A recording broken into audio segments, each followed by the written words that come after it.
1절 말씀에 보면은 유다의 죄는 금강석 끝 철필로 기록되되 그들의 마음판과 그들의 제단 뿔에 새겨졌거늘.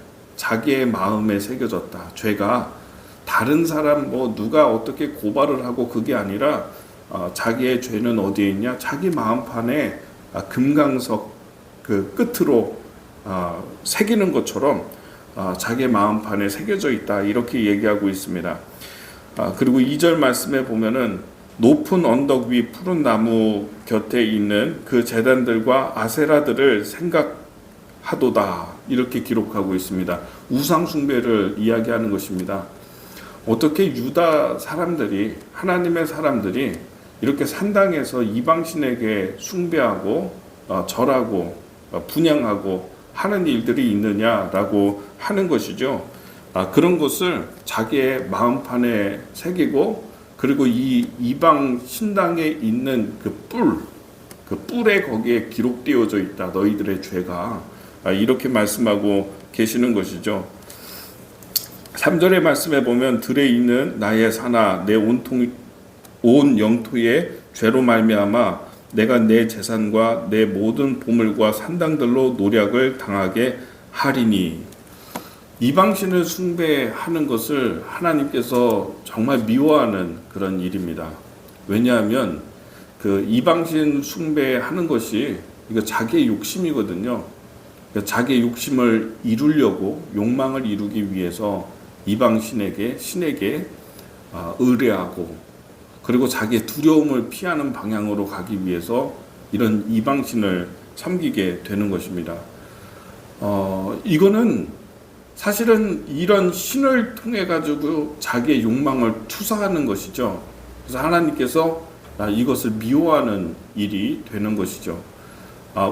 제가 전에도 말씀을 드렸는데 힘농 골짜기에서 자기의 자녀를 불태웠다, 이런 이야기가 나왔잖아요. 토기장이, 하나님께서 예레미야에게 토기장에게서 토기를 사서, 옹기를 사서 힘농 골짜기로 가라. 북문으로 나가서 거기에 힘농 골짜기가 있는데, 거기가 뭐냐면 태우는 곳입니다. 안 좋은 것들 이런 것들 가져다가 불태우는 곳인데, 거기에서 이 옹기를 깨뜨리면서 예언을 합니다. 깨뜨리면서 이스라엘이 망할 것이다.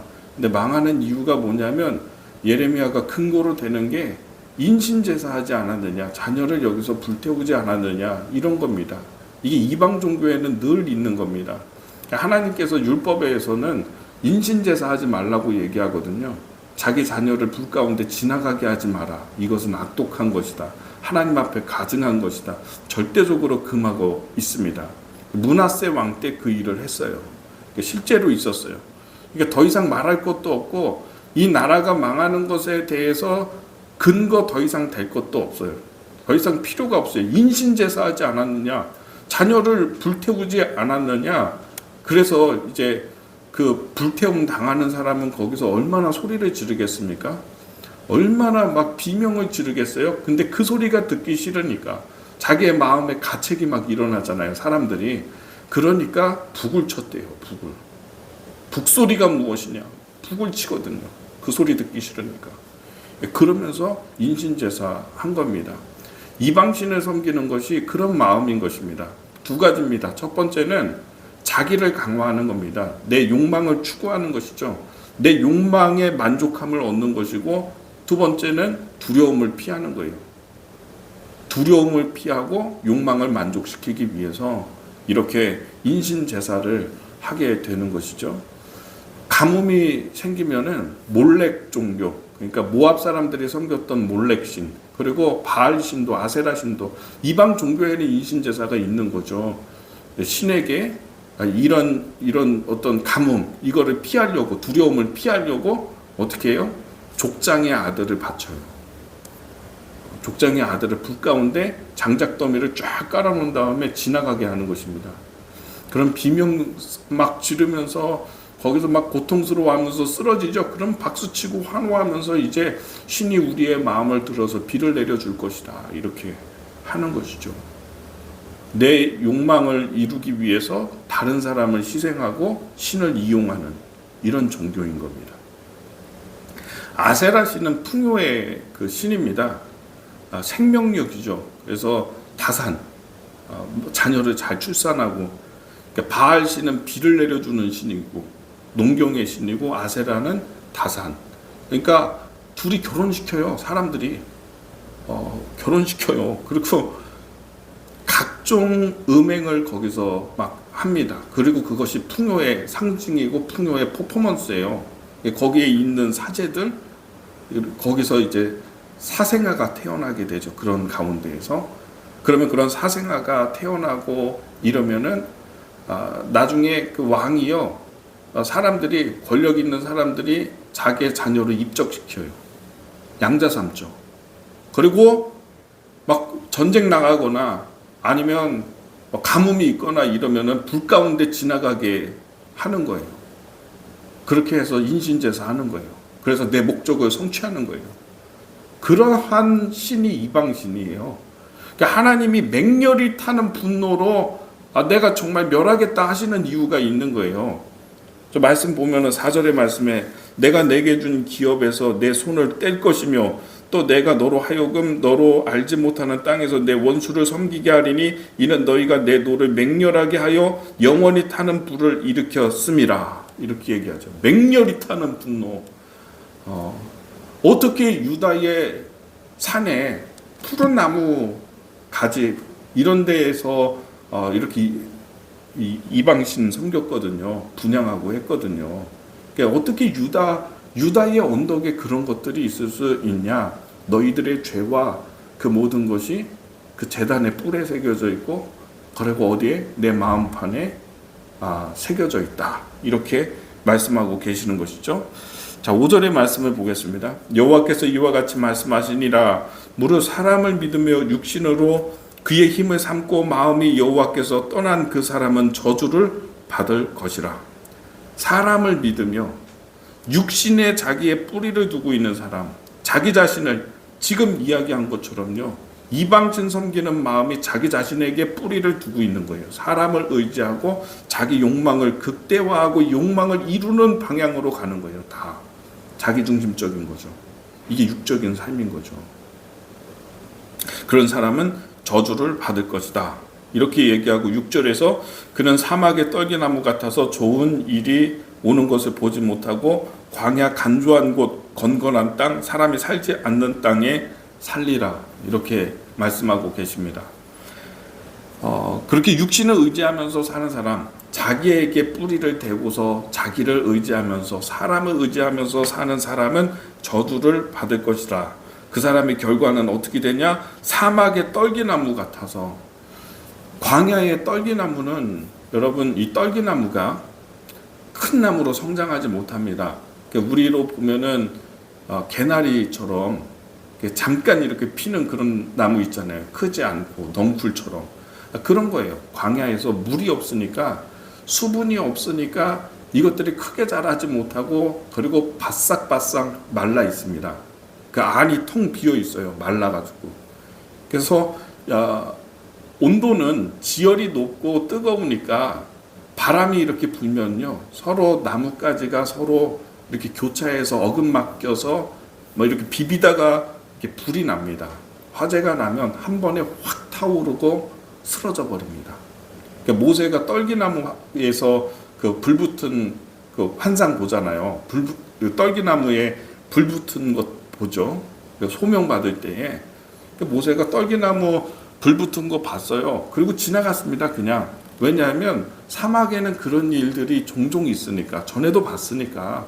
이게 한번 불 붙으면 한번 불이 확 붙었다가 금방 사라지거든요. 다 타버리거든요.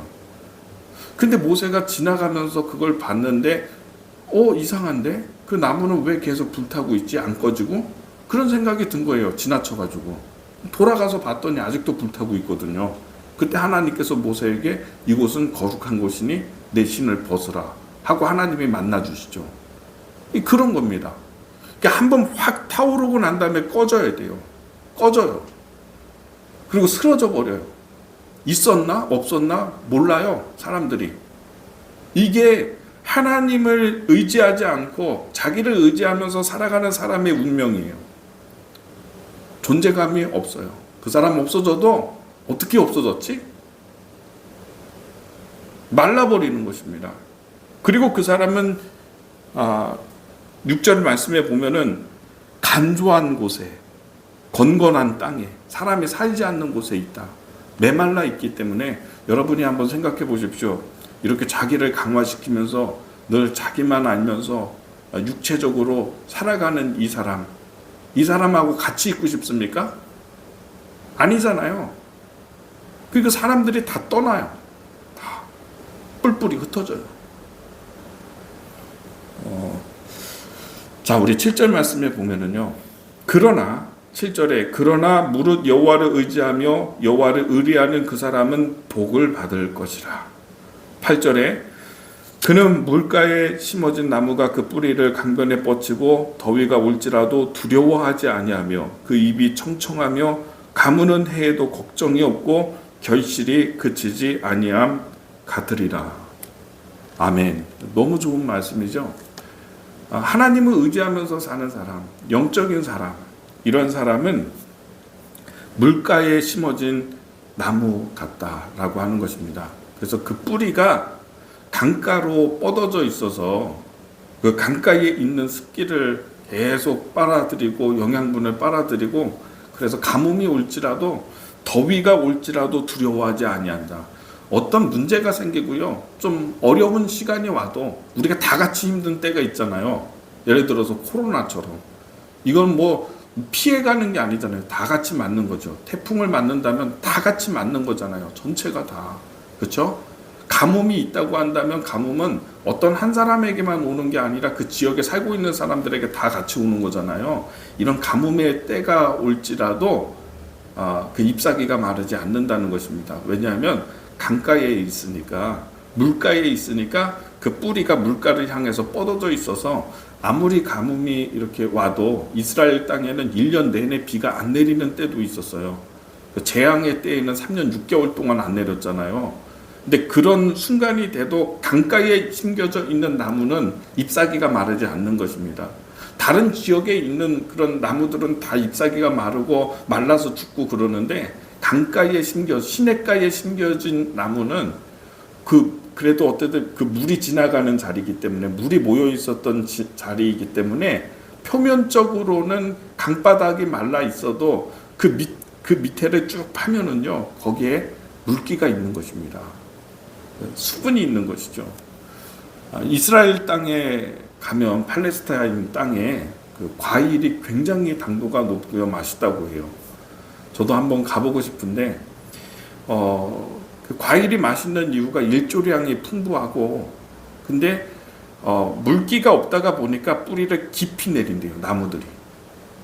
과수가 이 뿌리를 깊게 내려서 저 물을 찾아서, 이 뿌리가 물을 찾아가지고 그 물을 빨아들여서 과일이 당도가 높고 굉장히 맛있다고 해요. 이 뿌리의 깊이가 막 10m, 이렇게 15m 이렇게 찾아 들어가는 거예요. 물 있는 곳으로. 물가에 심겨진 나무는 그 깊은 곳에 뿌리를 내려서 이렇게 생존하고 또 잎이 마르지 않는다. 이런 이야기죠. 하나님의 마음에, 하나님의 말씀에 하나님께 뿌리를 대고 있는 사람들은요, 그렇다는 것입니다. 열매를 항상 맺고 하나님의 은혜로 살아가게 된다. 이런 뜻이죠. 8절의 말씀에 보면은 다시 한번 읽어보겠습니다. 천천히 읽어보죠. 그는 물가에 심어진 나무가 그 뿌리를 강변에 뻗치고 더위가 올지라도 두려워하지 아니하며 그 입이 청청하며 가무는 해에도 걱정이 없고 결실이 그치지 아니함 같으리라. 가뭄이 와도요, 더위가 와도, 뜨거운 그런 여름철이 와도 걱정을 하지 않는데요, 두려워하지 않는데요. 여러분, 하나님께 의지를 두면서 하나님을 의뢰하면서 하나님께 뿌리를 대고서 사는 사람의 삶이 이런 특징이 있다, 이렇게 선언하고 선포하고 있는 것입니다. 저는 오늘 이 말씀을 이렇게 생각하면서요, 준비하면서 저희 아버지가 생각이 나요. 저희 부모님들이. 왜냐하면 저 은퇴하신 지 지금 한 6년 정도 되셨는데 얼마나 생기 있게 그리고 얼마나 즐겁게 사시는지 몰라요. 보통 은퇴하면은 일이 없어지는 거잖아요. 목회 평생 이렇게 하셨던 분이 뭐 설교하고 예배하고 성도들 신방하고 뭐 이런 것들이 끊어지면은 굉장히 갑자기 목사님들이 은퇴하면은 갑자기 늙는데요. 근데 저희 아버지는요, 저희 부모님은 매일 두 분이서 예배를 드리세요.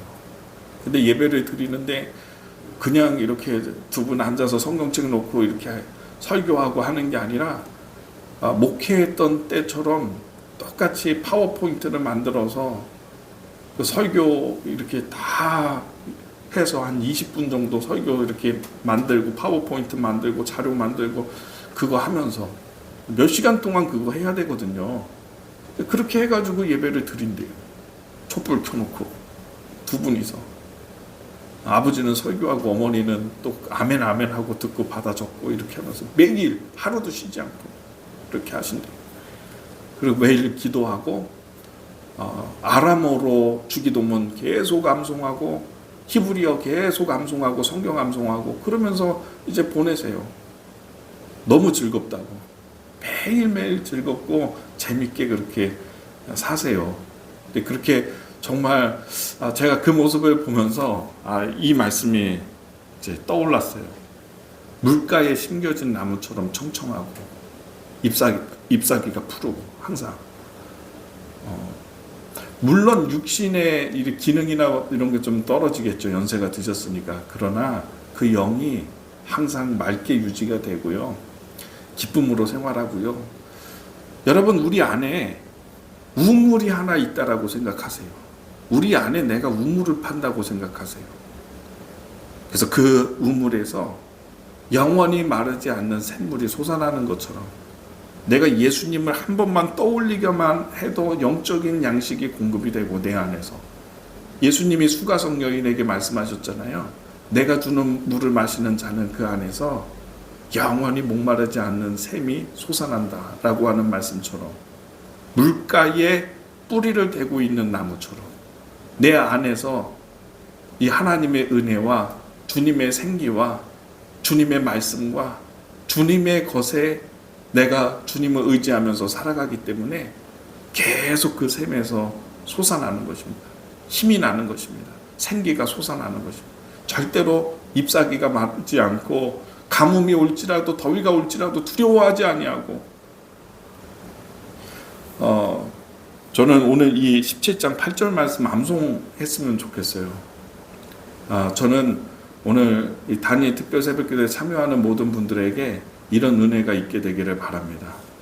영원히 목마르지 않는 샘물이 그 안에서 솟아나서 잎사귀가 마르지 않고 항상 푸르고 열매를 맺고 더위가 오는 것을 두려워하지 않는 삶, 그런 삶이 여러분의 삶이 되기를 주님의 이름으로 축복합니다.